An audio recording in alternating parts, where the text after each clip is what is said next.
Let me say something that might change how you see yourself today. You don't need permission to be who God already called you to be.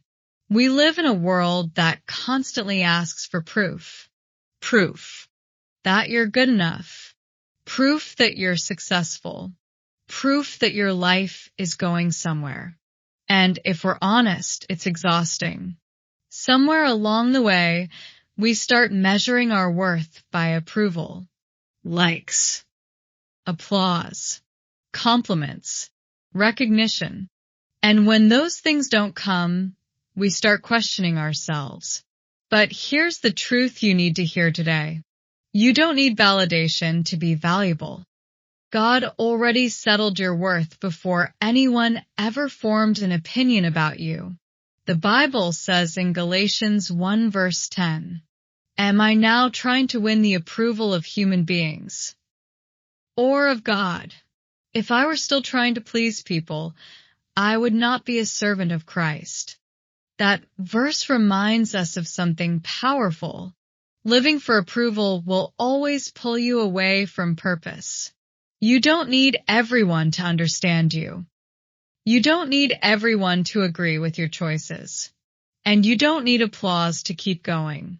Some of the most important seasons of your life will be quiet, unnoticed, uncelebrated.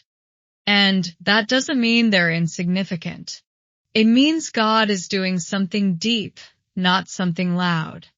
1 Samuel 16 verse 7 tells us that people look at the outward appearance, but God looks at the heart. That means while others are forming opinions based on what they see, God is focused on who you're becoming. You may feel overlooked right now. You may feel like you're not moving fast enough or doing enough. But your value is not determined by how visible you are. You don't need to rush your growth to be accepted. You don't need to explain your obedience to people who aren't walking your path. God called you, not the version of you that's perfect, polished, or approved by everyone. Ephesians 2 verse 10 says you are God's workmanship, created with intention and purpose. That means you don't need validation to be chosen. You were chosen first. And when you stop seeking approval, something powerful happens. You gain peace. You gain confidence. You gain freedom.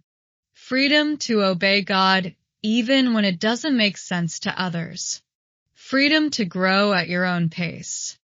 Freedom to trust that God sees what people miss. If you're walking quietly right now, keep going. If you're obeying without applause, keep going. If you're building in private, keep going. God's approval is enough. And it always has been. If this encouraged you, subscribe for more faith-filled reminders.